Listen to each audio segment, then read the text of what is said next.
Hey, YouTube investors. Hey, stock market fanatics. Hey, crypto lovers.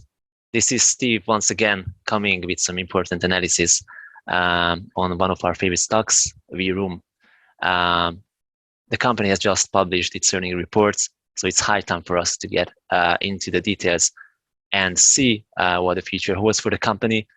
And do you want to find out if the stock is a hold, a sell, or a buy? Do you want to find out what's the best strategy? What's the recommendation for this stock for the upcoming weeks or months? I'm bringing you the answers, so please bear with me. We are going to get started in a second. But before that, I would like to ask you a favor. If that's not a huge ask, guys, please subscribe to my channel. It's going to be really helpful for me. We are building a community here, and you are part of that. I want to bring my videos and I want to bring my content to as many of you as it's possible. So please subscribe and please make sure that you contribute to building this wonderful community. So thank you for that in advance. And now we are ready to start. So let's kick off. Okay, so let's get started.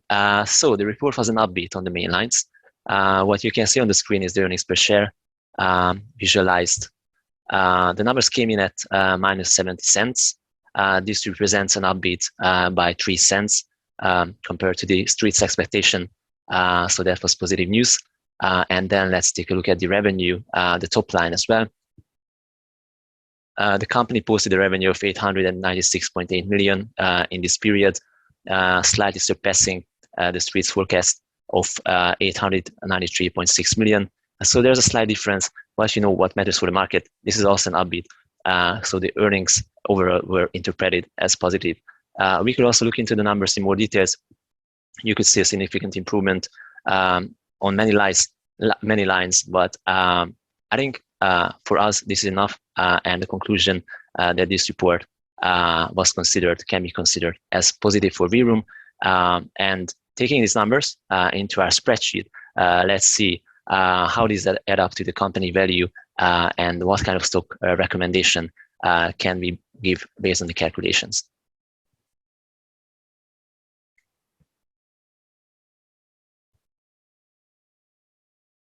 So probably many of you guys know that Vroom is in the very early stages of its maturity. So the company is still generating loss. It's not yet a profitable company.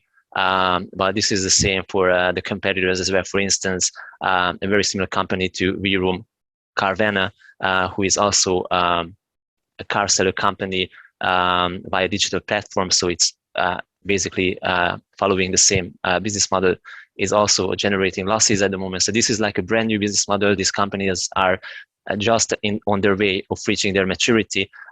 So currently they really need to invest a lot into scaling up their operations, into building up their sales headcount, into building up their marketing operations. So they're basically investing in the future, and that's totally acceptable from a young company who is basically following a very dynamic growth, and this is what we can expect in the future as well. So that represents a problem to us. And this problem is that the traditional methods, the classic methods for valuation, like the discounted cash flow model, or for instance, different relative valuation models that use multiples, cannot be applied to Vroom. We are lucky, and the human creativity is basically limitless. So basically the academics and the investment profession was coming up with some very creative solutions on how to value companies that generate loss and have a negative earnings. So luckily, guys, we are not in trouble. We have options, and these options will be suitable for shaping up the enterprise value of the company. But this is just a heads up for you that we won't stick to the boring classic valuation methods. In terms of the relative valuation, the most popular multiple, the price per earnings, cannot be used here either, because the price per earnings multiple based valuation method supposes a positive earning data. So this is something that we don't have in this case. So we have to look further, and we can find a suitable method. This would be the price per sales.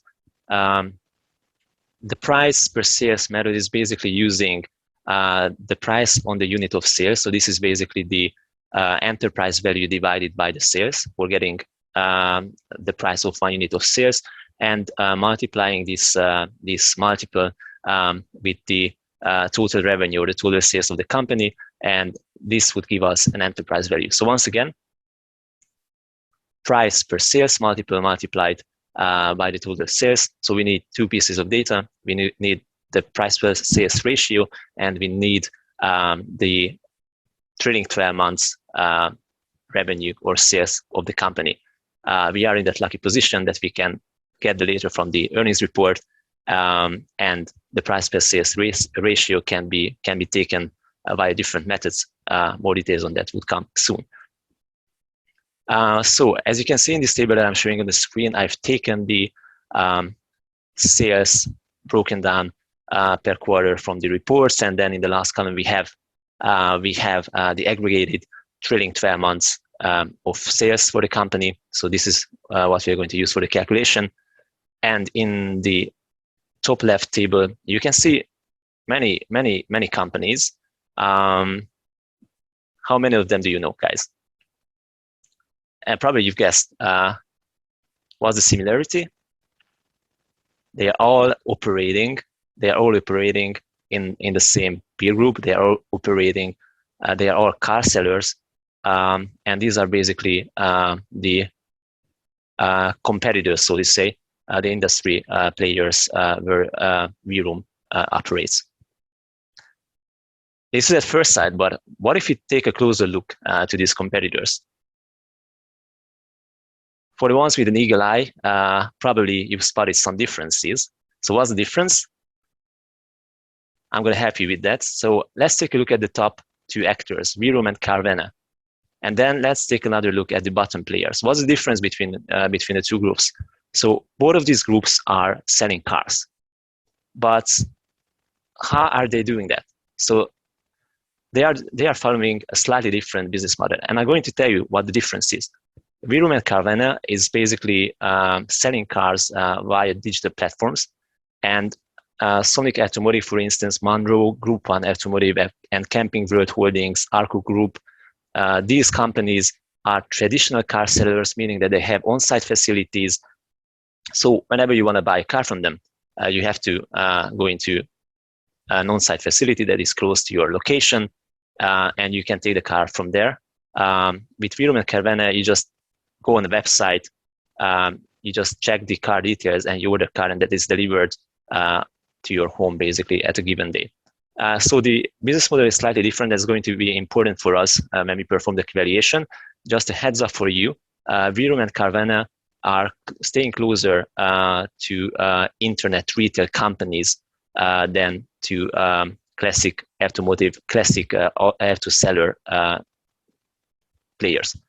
And this means that the trends that define the performance of these companies, the fundamentals, are staying closer to the internet retail companies than to traditional car sellers. More on that later. So as you can see, Carvana has a very high multiple of almost 6 of price per sales. Vroom is much lower currently. So this value doesn't reflect the recent earnings report. The recent number is here, right here. It's 1.15. This is reflecting the latest price section and the latest numbers. As you can see, the difference is almost 5 times for Carvana. And this is indicated by the differences in revenue.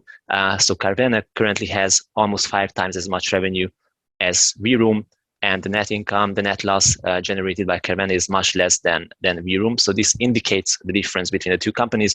But I have to tell you guys that the price dynamics and the growth dynamics behind Vroom, for me, suggest that the realistic price per sales ratio should be larger than what's reflected by the current market price. Okay, so we see that the range is quite wide for these companies. The highest number is almost 6. The bottom number is very close to 0. So basically, there's a huge deviation in the price per sales ratios. So how should we tackle this problem?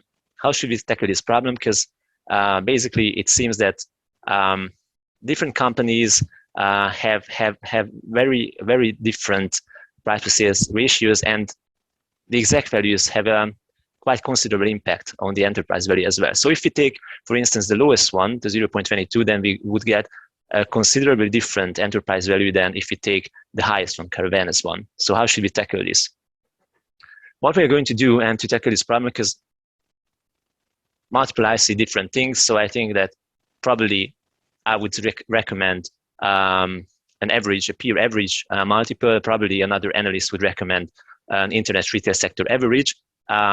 Just to satisfy everyone, probably we would be in that lucky position that if we perform a scenario analysis and we use different multiples to get the enterprise value of Vroom, probably all of these scenarios would reflect the same approach, the same recommendation, and we would be in a lucky position. But let's see, let's find it out. We are not there yet. We have to look into the numbers. That's why we're here. So let's see. I'm outlining 3 scenarios here. The first one is calculating with Caravanas multiple. I think this is pretty extreme, but I wanted to run this scenario to see what would happen if Vroom would be valued, if Vroom was valued at the same multiple as Carvana. Carvana has a much larger stake than Vroom, so this is not realistic currently. You see, sales are much higher, loss is much less, but I wouldn't exclude that it's possible in the future, because Vroom is growing at a higher pace than Carvana, so probably the stakes will become more balanced in the future. So if we take the multiplier of Carvana, then that would give us an enterprise value of 14 billion USDs. That would mean a stock price at 103 and an upside potential of 400%. That's definitely a buy, no question about that. Okay, then let's move on to the sector average price per sales. What I've done here, I averaged out these price per sales ratios, meaning that the average, the price of a unit of sales based on this average number is 1.41. And this would give us, if we multiply this ratio with the trailing total sales, this would give us an enterprise value for Vroom of 3.4 billion USDs. That's a stock price of 25.38 USDs and an upside potential of 22%. So as you can see, this stock price is very close to the current market price. There is still some upside there, but not as much as in the case of the first scenario. And I said earlier, and I'm strongly supporting this idea that Vroom is similar to an internet retail company. So I also taken a look at the price per sales ratio of the internet retail sector. I'm going to show how you can do it. There's a website that is tracking these numbers. It's called Finviz. Here you get different multiples broken down on the sector level. So what we need here is the price per sales. Looking into this table, we can find it here.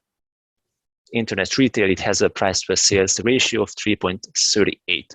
So I'm just going to take this data, copy it to my spreadsheet, use it for the calculation, and I would get an enterprise value of 8.3 billion USDs.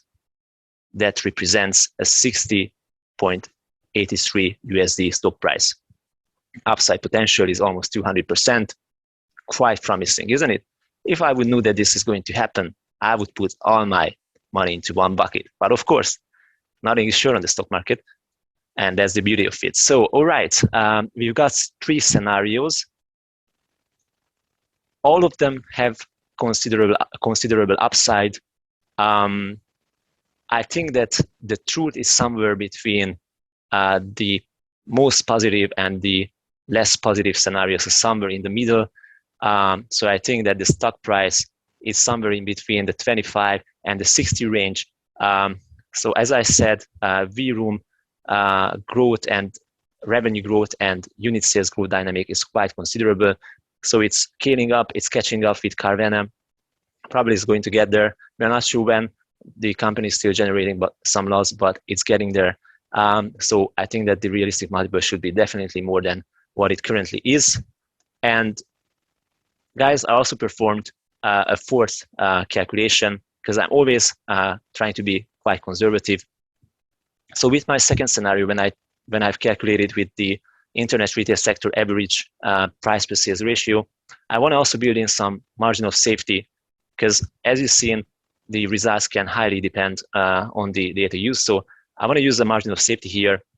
And as I said, I'm usually quite conservative when I'm dealing with investments. So my margin of safety is going to be 30% here. So I want to see what's the price per share resulted in this scenario. So let's see. The calculation tells us that the price per share is 42.58 USDs, upside potential or more than 100%. So you can basically duplicate your capital if this scenario comes true, if the scenario is going to be the reality.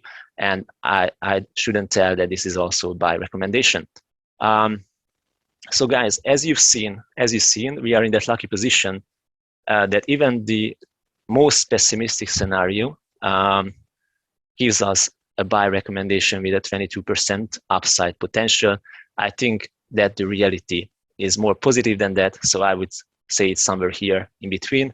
I think that you should get on the train. You should buy Vroom. It should be part of a diversified portfolio. I'm definitely making use of the opportunity and putting some of my capital into Vroom. I hope this is going to play out. But don't forget that this is not a financial advice. This is just my personal opinion. So do your own analysis, do your own research. This is just a little bit of help to draw the conclusion. All right, so that was pretty much it, guys. I hope you found this really exciting. I hope you found it useful and you have a clearer picture of what's going on with the Vroom stock, and you will be able to formulate a strategy that's going to bring you an impressive profit. If that's going to be the case, don't forget to subscribe to my channel, but even without that, because hopefully you've enjoyed the analysis. So I'm coming back soon with some interesting videos, with some interesting analysis, updates on the stock market. I will be back, but till then, take care and see you soon. Bye.